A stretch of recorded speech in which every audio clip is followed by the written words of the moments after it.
이번 시간에는 혼자서 잘 살려면 재정적인 독립이 중요하죠라는 제목으로 말씀을 전합니다. 혼자서 잘 살아가려면 재정적인 독립이 되어야 됩니다. 재정적인 독립은 하루아침에 되는 것이 아닙니다. 나이가 들어서 재정적인 독립을 하겠다는 거라고 생각한다면 이미 늦은 것입니다. 제가 이제 70이 들어서 깨닫고 있는 것은 3, 40대부터 재정적인 독립을 위해 준비해야 된다는 것입니다. 50대도 늦었다고 생각합니다. 3, 40대부터 100세 시대를 대비해가지고 재정적인 독립을 해야 차근차근 준비해 두어야 60대 들어서 서글픈 인생이 되지 않을 수가 있습니다. 여기 두 분의 안타까운 사정을 들어보시기를 바랍니다. 어느 날 교회 뒤에 있는 방배동 도구로 공원에서 이렇게 벤치에 앉아 계시는 78세의 노인 곁에서 잠시 쉬면서 대화를 나눴습니다.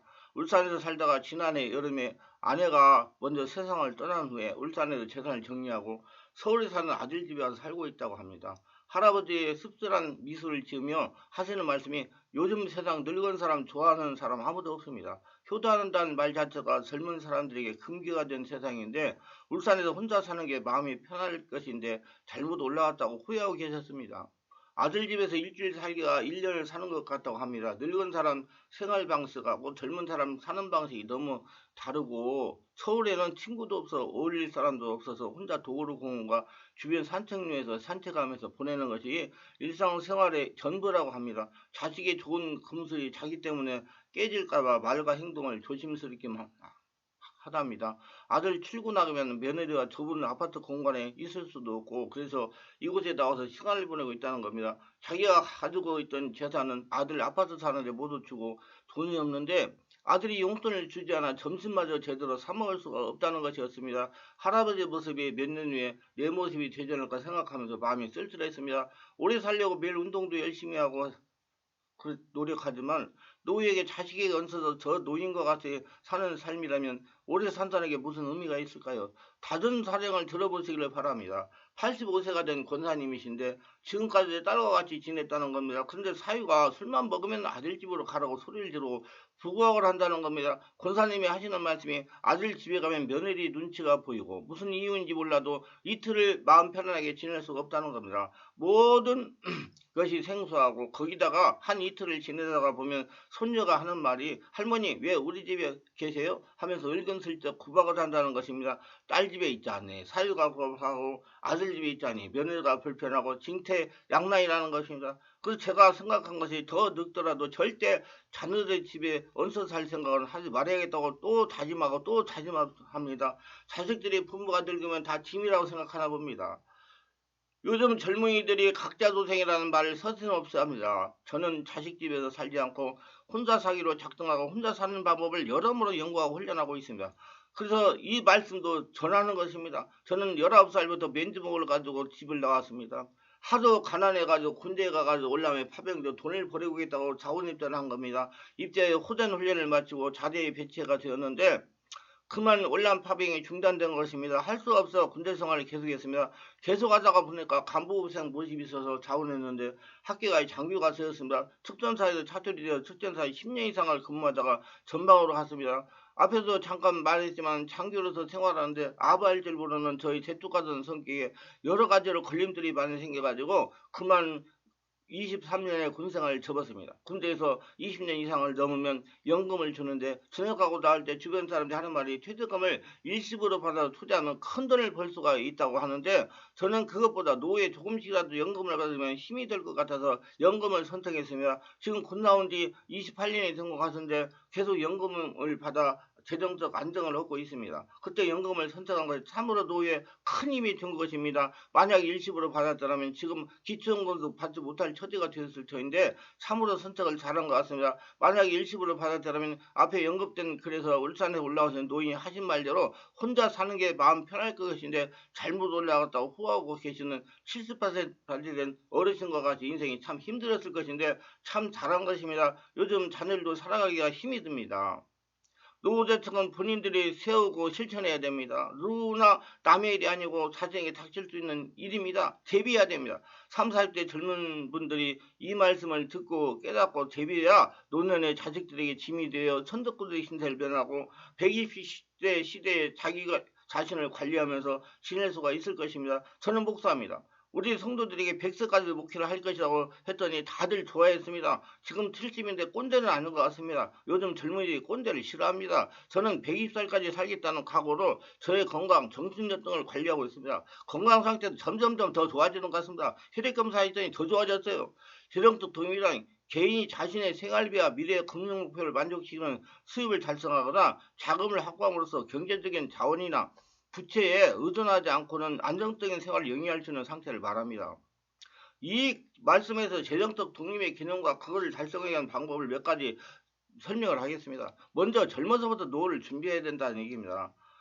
제가 70이 되어 보니 젊어서부터 노후를 준비하면 안 된다고 생각합니다. 50이 넘어서 노후를 준비하다고 생각하면 늦은 것이라고 생각이 됩니다. 하루 이틀에 노후 준비가 되지 않기 때문입니다. 재정의 독립을 해야 비용을 줄이는 것도 중요하지만 소득을 늘리는 데 집중하면 저축을 늘리는 데 훨씬 더 큰 영향을 미칠 수가 있습니다. 불필요한 비용의 파악 및 제거라는 말입니다. 비용을 자세히 살펴보고 제거하거나 줄일 수 있는 항목이나 서비스를 찾아내세요. 상용하지 않는 고독을 취소하거나 외식을 줄이거나 일일 비용에 대해 비용 효율적인 대안을 찾아보세요. 이러한 삭감으로 된 전략된 돈을 여러분 저축으로 전환하세요. 시간이 지남에 따라 이러한 작은 조정은 전체 저축에 큰 영향을 미치고 재정적 독립을 달성하는 데 가까워질 것입니다. 재정적 독립을 달성하는 건 끈기와 인내가 필요한 여정입니다. 불을 쌓고 장애물을 극복하는 데 시간이 걸린다는 걸 이해하시기 바랍니다. 절대로 단기간에 되지 않습니다. 목표에 집중하고 규율을 유지하며 변화하는 생활에 적응하시죠. 도전을 통해서 인내하면서 궁극적으로 경제적 자립을 정점에 도달할 것입니다. 경제를 자립할 수가 있을 것입니다. 늙어도 일을 할 수 있어야 됩니다. 대기업을 나와서 경비를 하시는 분들이 있으면 참 잘하시는 겁니다. 우리 아파트에 경비하시는 한 분은 고등학교 교장을 하셨다고 합니다. 일을 해야 됩니다. 어떤 분들은 경비하는 걸 창피하게 생각하시는데 절대 창피한 거 아닙니다. 오히려 일을 할 수 있는데 하지 않은 것이 창피한 겁니다. 경비도 70세 정년이 있습니다. 오늘날의 역동적인 세상에서는 관련성을 유지하는 것이 중요합니다. 관련성이란 자신이 정년 전에 하던 일과 비슷한 일을 하라는 겁니다. 기술과 지식을 지속적으로 업그레이드하여 변하는 시장 동향에 적응하십시오. 새로운 인재를 취득하고 전문성 개발 프로그램을 참여하고 평생 학습을 수행하십시오. 공부해야 됩니다. 배워야 돼요. 당신의 능력을 상상시키면서 당신은 직업시장에서 자신의 가치를 높이고 더 나은 기회문을 열 수가 있습니다. 단일 수입원에만 의존하는 건 위험할 수 있습니다. 진정한 경제적 독립을 달성하려면 수입원의 다양화를 하는 것이 중요합니다. 부업, 소극적 소득, 투자의 기회를 탐색하시고요. 소득을 다양함으로써 탄력적인 재정기반을 만들고 수입 잠재력을 높일 수가 있습니다. 건강해야 됩니다.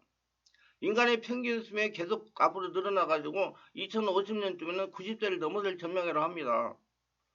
그러나 건강관리 잘못해가지고 90세 누워서 지내는 것과 건강관리 잘하셔가지고 90세 100세까지 정정하시다면 어떤 것이 더 좋을까요? 당연히 후자일 겁니다. 얼마나 오래 사는 것보다 얼마나 건강하게 사냐가 중요합니다. 요즘 평균 수명이 많이 올라갔습니다. 지금 120세 시대라고 그래요. 하지만 평균 수명으로 짧은 삶의 질을 측정하는 데는 한계가 있습니다. 이런 문제점을 해결해서 만들어진 개념이 건강 수명입니다.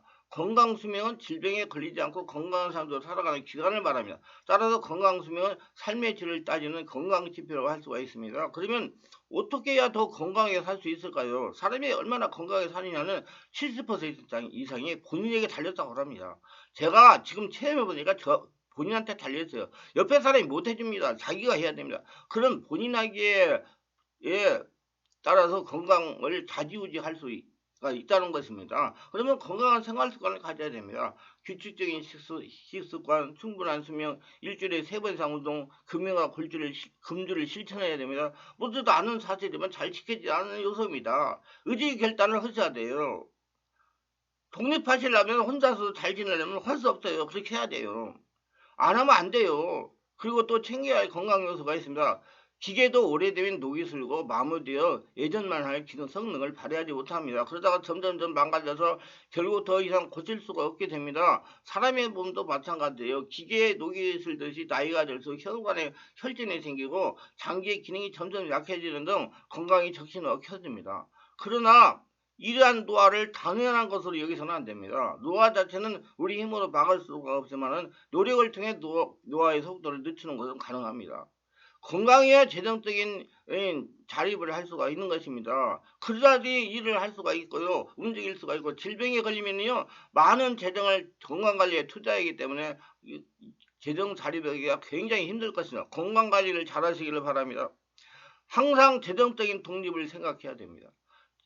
지식은 경제적 독립을 달성한 열쇠입니다. 시간을 내어 개인 금융에 대해 공부하시고요. 어떻게 하면 얘가 이 재정을 가진 것 가지고 자립하며도 내 건강을 가지고 일을 하며 살 수 있는가, 그 재정적인 독립을 항상 생각하면서 준비하시기를 바랍니다. 그래야지 여러분 살 수가 있어요. 5번째, 노후의 부채는 최악입니다. 부채는 경제적 독립을 하는 게 중대한 장애물이 될 수가 있습니다. 고금리 부채를 우선적으로 상환하고 불필요한 부채가 누적되지 않도록 해야 됩니다. 늙어가지고 60이 넘어가지고 남 돈 빌려가지고 뭐 하려고 하지 마세요. 그거 진짜 큰일 납니다, 여러분. 부채는 여러분 짐이에요. 그 부채가 또 자식들에게 넘어갑니다. 짐이 돼요. 요즘에요, 자식들이요, 부모가 돈이 있으면 재혼하는, 예를 들어 혼자가 됐다 그러면, 재혼하려고 그러면, 아이고 어머니 아버지, 아이 그냥 혼자 사시지 뭐 재혼하려고 그럽니까? 그냥 사시대요. 왜 그러냐면, 재혼하면 자기한테 돌아올 그 지분이 줄어들기 때문에. 그런데 경제적 능력이 없고 짐이 된다 싶으면, 아이고 좋은 사람이 있으면 재혼하세요. 그런데요, 그거 아시길 바랍니다. 동시에 여러분, 그래서 부채는 최악입니다. 적시에 부채를 갚으시고 책임감 있게 신용을 관리하여 신용점수를 최적화하는데 집중하시길 바랍니다. 늙어서 빚을 지고 있으면 재정적 도움을 위한 여정에 방해를 받을 수가 있습니다. 신용카드 잔액이나 대출과 같은 고금리 부채는 저축액을 고갈시키고 불을 축적한 능력을 제한할 수 있습니다. 고금리 잔액을 추가 자금을 할당하여 부채 상환을 우선하시길 바랍니다. 갚을 수 있으면 갚아야 되는데 자꾸 늘어나면 안 되겠죠. 상환 비용을 줄이기 위해서 부채를 통합하거나 더 나은 이자율을 협상하는 것을 고려하세요. 부채를 최소화하면 더 효과적으로 저축하고 재정적 독립을 향한 진전을 가속화할 수 있습니다. 그러나 저는 그래요. 벌을 수 있을 때 벌어라. 벌을 수 있으면 벌어라. 나가서 일하라. 움직이면 여러분 건강에도 좋고 우울증도 안 걸리고 얼마나 좋습니까? 움직일 수 있을 때 일을 할 수 있으면 최대한 일을 하시길 바랍니다. 그 다음에는 자기가 직접 재정 통장을 관리해야 됩니다.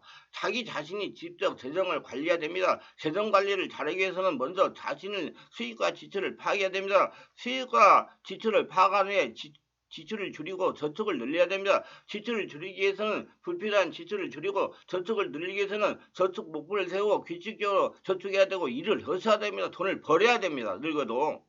통장은 누구에게도 맡기면 안 됩니다. 직접 관리하셔야 됩니다. 자식에게 기대려는 생각을 접어야 됩니다. 자기 스스로 노후를 책임져야 한다는 거죠. 요즘 한국에는 셀프 부양 시대에 마처 시대라는 말이 유행합니다. 셀프 부양 시대 마처가 됐다는 얘기예요. 마처 시대는 부모를 부양하는 마지막 세대이며 동시에 자녀에게 부양받지 못하는 처음 세대로 요즘 중장년층을 가리킵니다. 이들이 현재 부모나 자녀들 중 한쪽을 부양하거나 양쪽을 모두 부양하는 중입니다. 그러나 정작 자신의 노년기 준비는 제대로 못하고 있습니다. 중장년층에서 자격적 취득 바람이 불고 있는 이유입니다. 셀프 부양, 얼핏 들으면 타당하고 또 셀프라는 말이 붙으면 의외 그리하는 이라는 느낌도 듭니다. 그러나 여러분 준비하시고 셀프 하시길 바랍니다. 여기까지는 구독, 좋아요, 알림 설정을 부탁합니다. 감사합니다.